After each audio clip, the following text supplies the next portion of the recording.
ಒಂದಾನೊಂದು ದಿನ ಕುಬೇರ ಮಹಾರಾಜನ ಆಸ್ಥಾನದಲ್ಲಿ ಗಣಪತಿಯ ಪೂಜೆಗೆಂದು ಸರ್ವ ಅಕ್ಕ ತಂಗಿಯರು ಸೇರಿದಂತಹ ಸಮಯದಲ್ಲಿ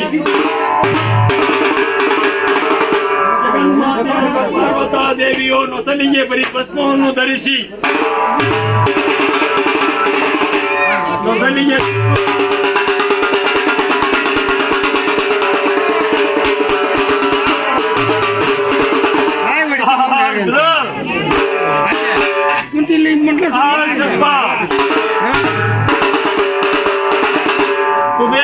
ಕುಬೇರ ಮಹಾರಾಜನ ಆಸ್ಥಾನವನ್ನು ಪ್ರವೇಶಿಸುತ್ತಾಳೆ. ಜಗನ್ಮಾತೆಯಾದ ಪಾರ್ವತಾದೇವಿಯನ್ನು ಕಂಡು ಕುಬೇರ ಮಹಾರಾಜನು ಹಾಗೂ ಸರ್ವ ಅಕ್ಕ ತಂಗಿಯರು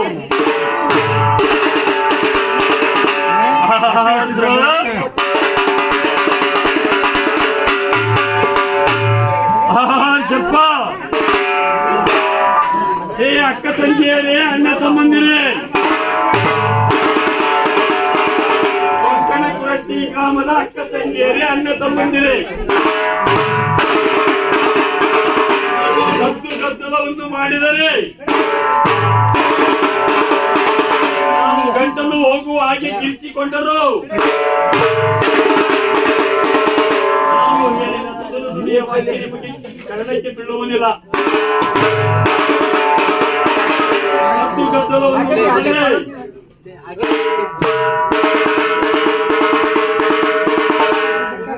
ವಚನವನ್ನು ಎತ್ತಿದ್ದೇವೆ.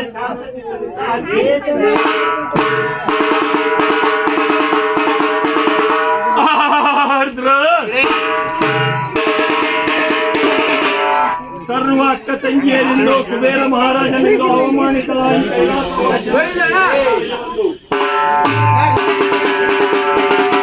ಶಂಕರ ಕಿಂಕರ ಭಯಂಕರ ಪ್ರಾಣಾರ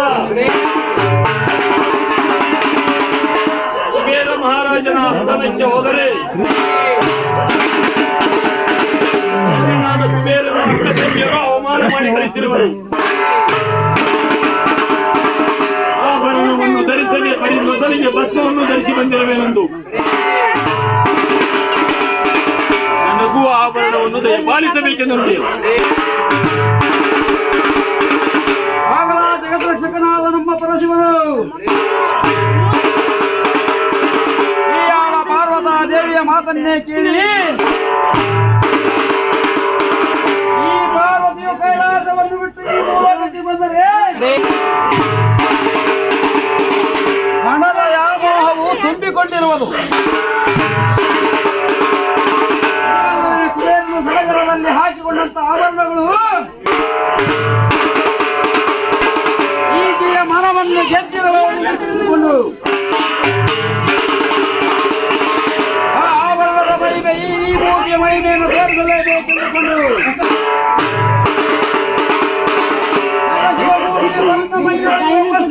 ತೆಗೆದು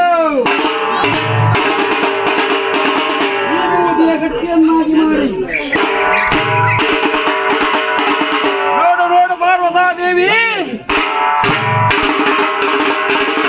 ಈ ಯಾವ ಭಸ್ಮವನ್ನು ಕೈಯೊಳಗೆ ಹಿಡಿದುಕೊಂಡು ಭೂಲೋಕಕ್ಕೆ ಹೋಗಿ ಅಷ್ಟೈಶ್ವರ್ಯಕ್ಕೆ ಅಧಿಪತಿಯಾದಂತಹ ಕುಬೇರನಲ್ಲಿ ಈ ವಿಭೂತಿ ತೂಕದ ಬಂಗಾರವನ್ನು ತೆಗೆದುಕೊಂಡು ಬಾ.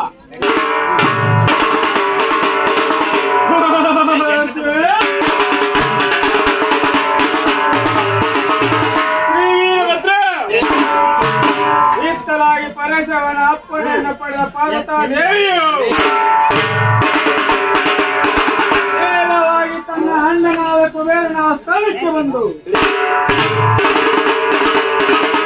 ತನ್ನ ಅಣ್ಣನಾದ ಕುಬೇರನಿಗೆ ಬಂದು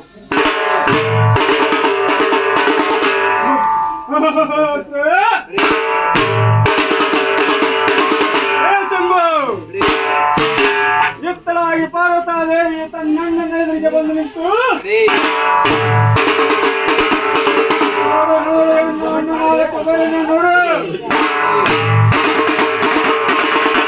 ನಾನು ಹಣೆಗೆ ಭಸ್ಮವನ್ನು ನಡೆಸಿಕೊಂಡು ಬಂದಿರುವುದಕ್ಕೋಸ್ಕರವಾಗಿ ನೇರ ಅಕ್ಕ ತಂಗಿಯರು ಅಂಗವಾದ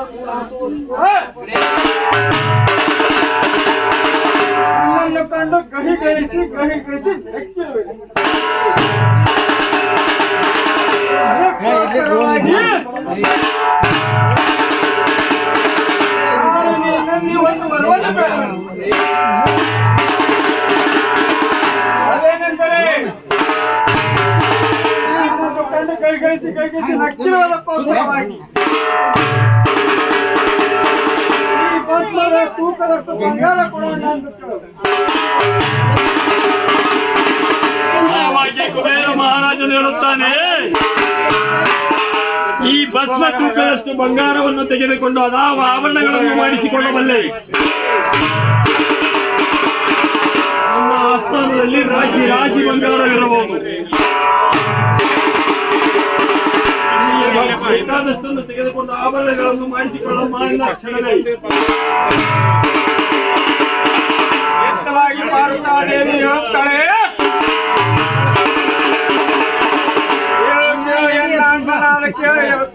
ಕೇಳು ಆಸ್ಥಾನದಲ್ಲಿ ಸಾಕಷ್ಟು ವಸ್ತ್ರ ವೈದ್ಯರುಗಳಿರಬಹುದು, ಅದು ನನಗೆ ಬೇಕಾಗಿಲ್ಲ. ನಾನು ಕೊಟ್ಟಂತ ಗುಂಜಿಯ ತೂಕದಷ್ಟು ಭಸ್ಮದಷ್ಟು ಬಂಗಾರ ಕೊಟ್ಟರೆ ಸಾಕು. ಈ ಮಾತನ್ನು ಕೇಳಿದ ಕ್ಷಣವೇ ಕುಬೇರ ಮಹಾರಾಜನು ಒಂದು ದೊಡ್ಡದೊಂದು ಚಿಂತಾಲವನ್ನು ತೆರೆಸಿ ಈ ಕುರಟ್ಟಿ ಗ್ರಾಮದ ಊರ ಹೆಬ್ಬಾಗಿಲಿಗೆ ಕಟ್ಟಿಸಿ ಜಗನ್ಮಾತೆಯಾದ ಪಾರ್ವತಾದೇವಿಯು ತಂದಿರತಕ್ಕಂಥ ಭಸ್ಮವನ್ನು ಒಂದು ಕಡೆಯಲ್ಲಿ ನನ್ನ ರಾಜ್ಯದಲ್ಲಿರುವ ಬಂಗಾರವನ್ನು ಹೊತ್ತೊಯ್ದು ಹಚ್ಚತೊಡಗಿದರು.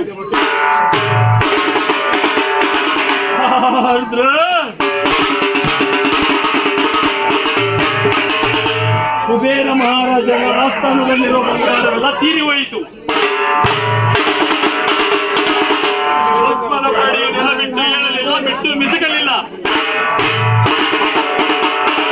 ಇದನ್ನು ಕಂಡು ಚಿಂತಾಕ್ರಾಂತರಾಗಿ ಒಂದು ಮೂಲೆಯಲ್ಲಿ ಕೂತು ಬಿಟ್ಟನು.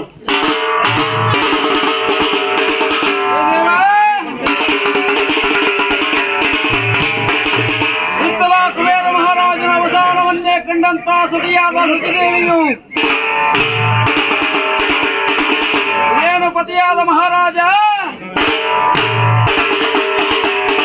ರಾಜ್ಯಭಾರವನ್ನೇ ಮಾಡುವುದನ್ನು ಬಿಟ್ಟು ಒಂದು ಮೂಲೆಯಲ್ಲಿ ಚಿಂತಾಕ್ರಾಂತರಾಗಿ ಕುಳಿತಿರುವೆಯಲ್ಲ ಎಂದು ಕೇಳಲಾಗಿ ಆವಾಗ್ಯ ಸಚಿದೇವಿ ಕೇಳು, ಜಗನ್ಮಾತೆಯಾದ ಪಾರ್ವತಾದೇವಿಯ ಗುಂಜಿ ತೂಕ ಭಸ್ಮದಷ್ಟು ಬಂಗಾರವನ್ನು ಕೊಡಲಿಯ ಕ್ಷಣವೇ ಚರರುಗಳ ಮುಖಾಂತರ ದ್ವಾರ ಬಾಗಿಲಿಗೆ ಚಿಂತಾಲವನ್ನು ಕಟ್ಟಿಸಿ ಭಸ್ಮದ ಪರಡಿಗೆ ಬಂಗಾರವನ್ನು ಹಚ್ಚುತ್ತಾ ಹೋದರೆ ರಾಜ್ಯದಲ್ಲಿರುವ ಪಕ್ಕದಲ್ಲಿರುವ ಬಂಗಾರವೆಲ್ಲ ತೀರಿ ಹೋಗಿರುವುದು. ಅದಕ್ಕೋಸ್ಕರವಾಗಿ ಚಿಂತಾಕ್ರಾಂತರಾಗಿರುವೆ.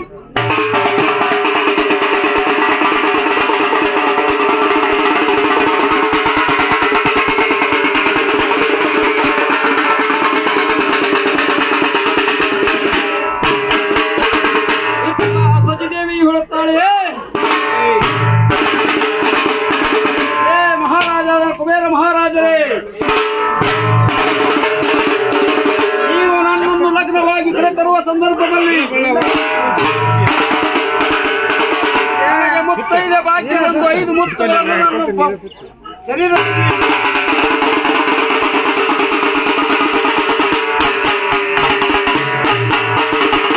ಈ ಶರೀರದ ಮೇಲೆ ಸತಿಯ ಸ್ಥಾನವನ್ನು ಕೊಟ್ಟಿರುವಿರಿ. ಅಂದರೆ ಪತಿಗೆ ಬಂದ ಸಂಕಟದಲ್ಲಿ ಸತಿಯು ಭಾಗಿಯಾಗುವಳೆಂದುಕೊಂಡು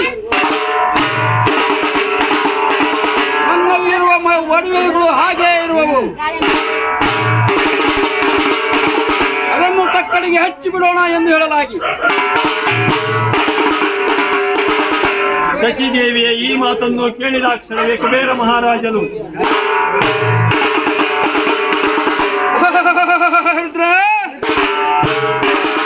ರುದ್ರ ಸರ್ಪ